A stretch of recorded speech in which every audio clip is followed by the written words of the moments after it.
I'm Liz Faublas, and this is Currents.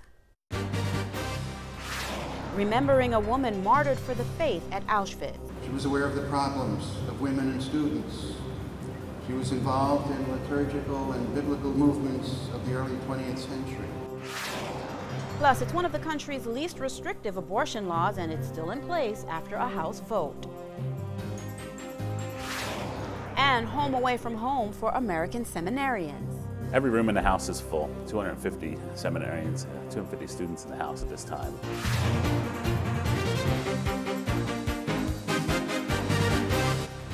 Good evening, and thank you for joining us. On October 21st, she will be canonized in Rome. Kateri Tekakwitha is a native New Yorker and will be the first American Indian woman to be made a saint. Tekakwitha lived in the late 17th century and was baptized at the age of 20. The woman known as the Lily of the Mohawks was a strong example of faithful Catholicism during the last 4 years of her life, practicing corporal mortification while living in a Jesuit mission village. Now, on October 21st, Pope Benedict will canonize another woman who was once a New Yorker. Blessed Marianne Cope is probably best known for her work on the Hawaiian island of Molokai, caring for leprosy patients, and a priest, Father Damien, who had also cared for lepers and who is himself a saint. This week, the church also celebrates the feast of another woman saint who is considered a martyr for her faith. Edith Stein was killed in the Nazi concentration camp in Auschwitz, Poland. Stein, who was born to a Jewish family in 1891, but eventually became an atheist. After reading the autobiography of St. Teresa of Avila, Stein experienced another conversion, this time to Catholicism. This past Saturday, a memorial mass was held for Edith Stein ahead of her feast day this Thursday. We gather today to celebrate the 70th anniversary of the martyrdom of St. Edith Stein, St. Teresa Benedicta of the Cross. Edith Stein, we know, was a woman of deep prayer. She was skilled in empathy. She was a renowned lecturer on political theory. We're in St. Patrick's Cathedral, and we're celebrating the anniversary of our patron saint, St. Edith Stein, who was St. Teresa Benedicta of the Cross.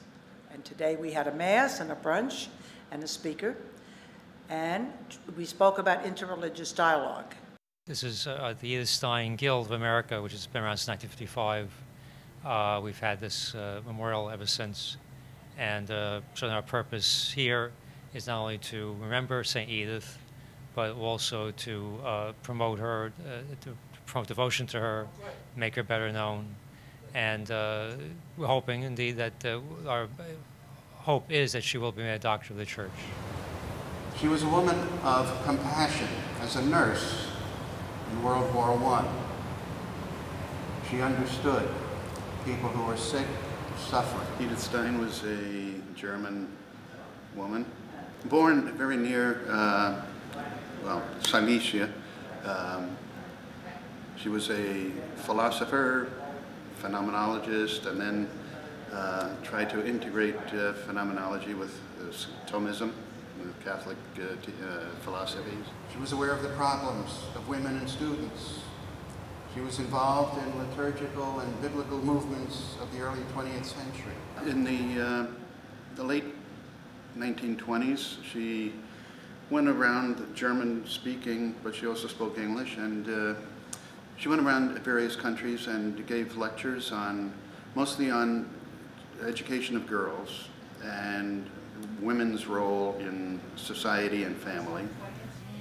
Edith Stein is a woman of our time, I believe. She was martyred at Auschwitz, but she came a long journey of no faith to a grand faith, even to the point of martyrdom, for not only for our church, the Catholic Church, but for her Jewish heritage. The fact that she was a Jew was the reason she was taken. The church spoke out, and they said they would take all our converts, and when they sent the letter around to all the churches in Holland, several days later, she and her sister were taken, as many other families were taken from the Benedictines and taken to Auschwitz and murdered. So we need to know that she is a member of the 20th century saints. She is a great woman and has lots to teach us about what it means to bear witness but also to respect our Judaic roots.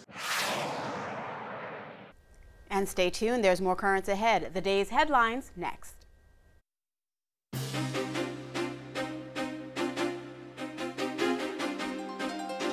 Welcome back to Currents. I'm Liz Faublas. August 1st was the first possible date when health plans could be required to cover 8 new preventive services for women, including contraceptives and so-called abortion-inducing drugs. Now, most Americans, however, saw no change in their health insurance, either because their plans renew on another date or are covered by a 1-year temporary enforcement safe harbor if certain religious organizations meet these requirements, or a grandfathering provision that delays changes and may require routine updates. Now, the requirement to provide contraceptives free of charge has prompted an outcry by Catholic leaders and others who object to the mandate on moral grounds and see it as a violation of their religious freedom. Deirdre McQuaid, Assistant Director for Policy and Communications at the Bishop's Secretariat for Pro-Life Activities, adds, prescription contraceptives actually increases a woman's risk of developing some of the very conditions that the preventive services are designed to prevent, such as stroke, heart attacks, and blood clots. Catholic leaders do not oppose the other mandated preventive services for women, which include well women visits, breastfeeding support and counseling, and domestic violence screening and counseling. Well, in Rome, it was supposed to be a beautiful celebration, but thieves managed to turn tradition to disappointment.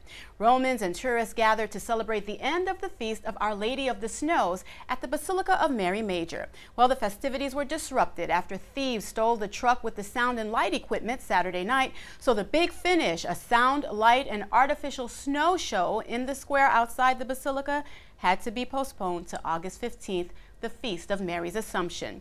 Cesar Esposito told Italian newspaper La Repubblica that in his 29 years of planning and reenacting the event, this has never happened. The centerpiece of the feast, Mass inside the Basilica with white flower petals falling from the ceiling to invoke snow, still occurred this weekend. Now, the August 5th Feast of Our Lady of the Snows is also the feast of dedication of the Basilica of St. Mary Major. According to tradition, in 358, Mary indicated where she wanted the basilica built using the miracle of an August snowfall in Rome. Well, from Castel Gandolfo, Pope Benedict's summer residence, a message from the Holy Father.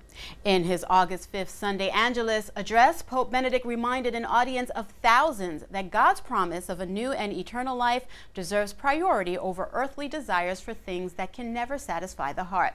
As visitors listened from the courtyard of the Apostolic Palace, Benedict taught that Jesus wants to help people move beyond the immediate satisfaction of their material needs, although they are important too. The Pope added that Jesus wants to open a horizon of existence, which is not simply that of the daily concerns of eating, dressing, and career, and the true center of existence, giving full meaning and firm hope to life, is faith in Jesus, the Pope told pilgrims at his summer residence. Sunday's reading was from the Bread of Life discourse in the Gospel of John. Well, on Wednesday, the Catholic Church celebrates the feast day of St. Dominic Guzman. St. Dominic helped the cause of orthodoxy in the medieval church by founding the order of preachers, also known as Dominicans. Pope Benedict has said of Dominic that in his life, quote, the search for God's glory and the salvation of souls went hand in hand. Dominic was born in Spain in 1170. His mother, Joanna of Azza, would eventually be beatified by the church, as would his brother Manes, who became a Dominican. The family's oldest son, Antonio, also became a priest. Now, one of the most notable incidents of Dominic's life occurred in 1214. Dominic's extreme physical moral practice caused him to fall into a coma, during which the Virgin Mary is said to have appeared to him and instructed him to promote the prayer of the Rosary. Its focus on the incarnation and life of Christ directly countered the Albigensian heresy spreading from France.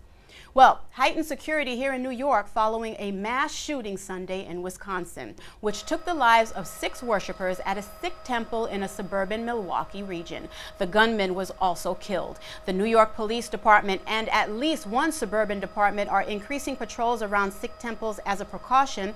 Officials emphasize that there are no known threats. Mayor Michael Bloomberg and NYPD Commissioner Raymond Kelly plan to visit the Sikh Cultural Society at midday on Monday. Now, besides the NYPD, Nassau County officials on Long Island also announced patrols would be increased at religious institutions. All this according to the Wall Street Journal. Well, the French Catholic Church will revive a centuries-old custom next week with an updated national prayer for France. The prayer, to be read in all churches on August 15th, will be said in opposition to the same-sex marriage and euthanasia reforms planned by the new socialist government and echoes the defense of traditional marriage by Pope Benedict and Catholic leaders around the world as gay nuptials gain acceptance, especially in Europe and North America. King Louis XIII decreed in 1638 that all churches would pray on August 15th, the day Catholics believe the Virgin Mary was assumed bodily into heaven for the good of the country. The annual practice fell into disuse after World War II. In China, a health issue or a slight against a religious custom. Several local governments in the western region of Xinjiang have ordered Muslim restaurants to stay open during the holy month of Ramadan. They are also telling civil servants and students to continue to eat and drink during daylight hours when Muslims generally fast. Now, a notice on the regional Capital Health website, local officials had discussed, quote, increasing eating and drinking during Ramadan and monitoring of collective eating with supplied food at work units to guarantee the health of the masses. Southern Xinjiang and Urumqi have a large number of Muslims who often express discontent with ethnic Han. Ramadan began on July 20th. And Los Angeles Archbishop Jose Gomez addressed around 100,000 devotees at the August 5th Guadalupe celebration. He said the Virgin will accompany the church in the new evangelization just as she did during the first preaching of the gospel in the Americas, adding that Our Lady of Guadalupe is calling on us today, my brothers and sisters. This was one of the largest Catholic gatherings in U.S. history at the Los Angeles Memorial Coliseum. It was co-sponsored by the Knights of Columbus and the Archdiocese of Los Angeles. Stay tuned, there's more currents ahead. Coming up, it's back to the drawing board following an effort to rein in abortions in the nation's capital.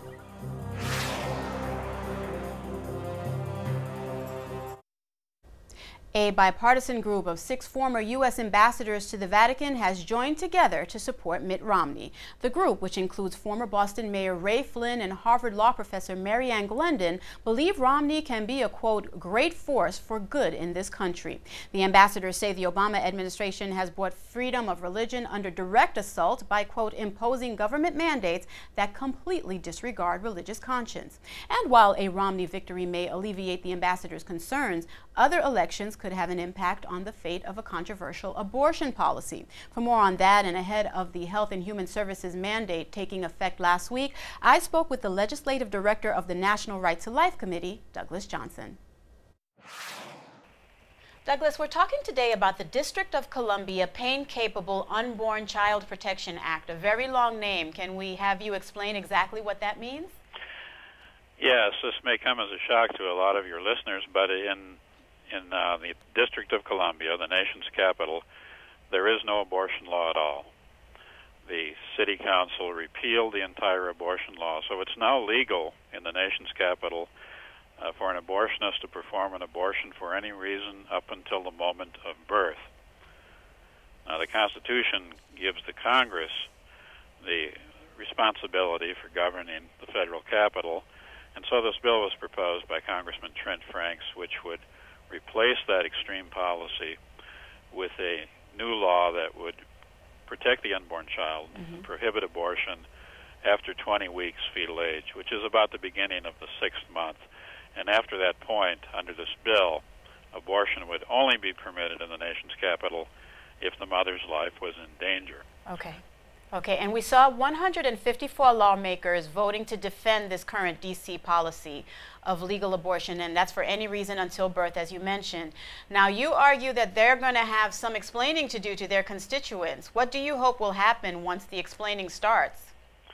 Well, of course, this is a policy that's far more extreme than most Americans support, and even a lot of people who would call themselves pro-choice recoil at the notion of these very late abortions if the mother is not in serious jeopardy. So we think that, of course, people should take this into account. If a lawmaker, a member of Congress, is so captive to the extreme pro-abortion advocacy groups, Planned Parenthood, National Abortion Rights Action League, that they're willing to endorse even this, what could be more extreme? you can't really come up with anything. No limitation whatever up to the moment of birth. Then I think they should be held accountable. Certainly, I wouldn't want to be represented if I had a choice by someone who had that position. Now, we should mention, though, that a strong majority of the House did vote in favor of this bill, and this was the first time this has ever come up in the House, and it came up under a fast-track procedure because it's right at the end of the session that they're having right now, and it got 220 votes, so it was 220 to 154 in favor of the bill. Unfortunately, the 154 was enough to block it because of the fast-track procedure, but this is going to come back. This vote lays a groundwork for future successful efforts to make this the law. Okay. And as you mentioned, it can't be fast-tracked because it didn't get enough votes, but you're in a good position now to have it signed into the law. What must happen now in order to push that forward? Well, frankly, we need to have a different makeup in the U.S. Senate because the Senate has been the graveyard for pro-life legislation these last 2 years. The House has passed a number of important pro-life bills, and all of them have been buried and killed in the Senate under the direction of Harry Reid, the Democrat leader. So we're hoping that we get some more pro-life support into the Senate in this next election, and that a lot of these pro-life bills that have been passing the House would then also be able to pass the Senate. Of course, we also have to have a president who's willing to sign them, and regrettably, the current president has been unremittingly hostile to anything pro-life and has, in fact, in numerous areas of public policy, expanded abortion. Right. And Douglas, on a more encouraging note, though, a federal judge has ruled that Arizona's partial birth abortion ban is constitutional, a decision that could allow for more restrictive laws based on the prevention of fetal pain and late-term abortion risks to women's health. What's your reaction to that? Well, this is a very encouraging development, and this is the first time a federal court has considered a limitation on abortion that is based on the capacity of the unborn child to experience pain. And that is also the basis for the bill we've just been discussing, the evidence, which is quite compelling, that at least by this stage of development, 20 weeks or about the beginning of the 6th month, if not earlier, the unborn child has the capacity to experience great pain, and does experience great pain during these late abortion methods because they're very violent, of course. The most common method involves literally tearing off arms and legs and crushing the skull with a long steel clamp, about 13 inches long, that was demonstrated at a congressional hearing recently. Right. Not an actual abortion, but a former abortionist demonstrated how it was done. And Douglas, I also want to mention, too, that the Arizona law takes effect on August 2nd, which is tomorrow, and it's the same week another controversial law goes into effect, and of course that's the initial implementation of this HHS mandate. Douglas, what are your thoughts on that rule and what it implies about the right to life and of course, religious liberty? Well, two things. Number one, this is just one of the ticking time bombs in the Obamacare health care law. And, of course, we warned when the Congress was considering that law that it was loaded up with different provisions that could be and would be used to expand federal subsidies for abortion and federal mandates that would expand abortion. And here we have a mandate that's come out of the Obama administration that's going to force or attempt to force countless religiously affiliated institutions and private employers to pay for things that they're morally objecting to. It's a very serious matter. But the authority that the administration is invoking to do this, if President Obama is reelected, they could employ to issue one mandate after another. The next mandate could be on surgical abortions. So that the implications of this are very grave, and this is something we've been involved in, but again, we don't see any immediate prospect for relief in the Congress. The courts are being appealed to, but the real remedy is through the political process. All right. Okay, Douglas, thank you, and I'm afraid that is the last word, but I really do appreciate your joining us today and helping us put this in perspective. Thank you. Thank you. And stay tuned, there's more currents ahead. When we return, a look inside Rome's North American College. To respond to a call in this day and age is not easy. and it kind of makes the men more driven in response to the needs of the people.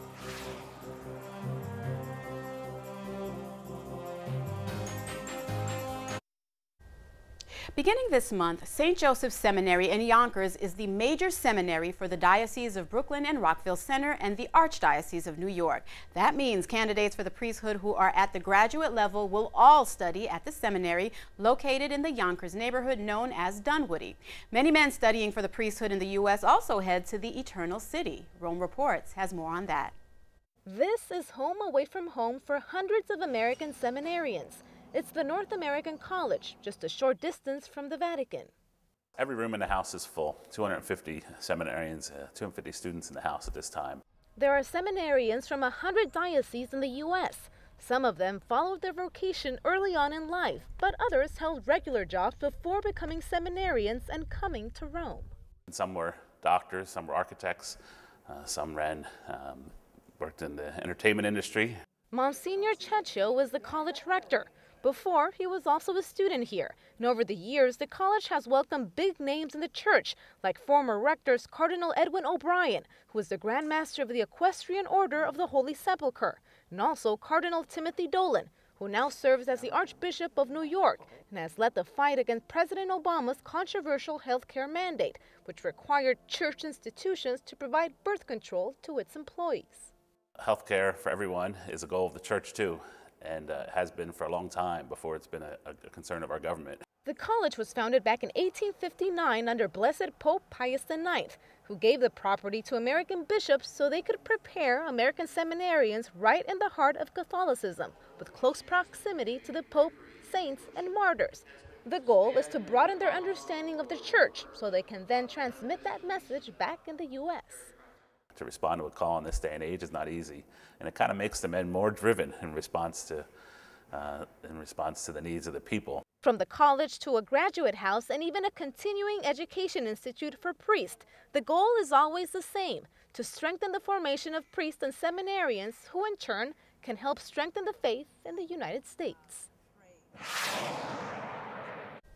And Cardinal Edwin O'Brien, a former rector of the North American College, is a native New Yorker who has also served the church in a number of other ways, including as a military chaplain. Rome Report sat down with Cardinal O'Brien to talk with him about that experience.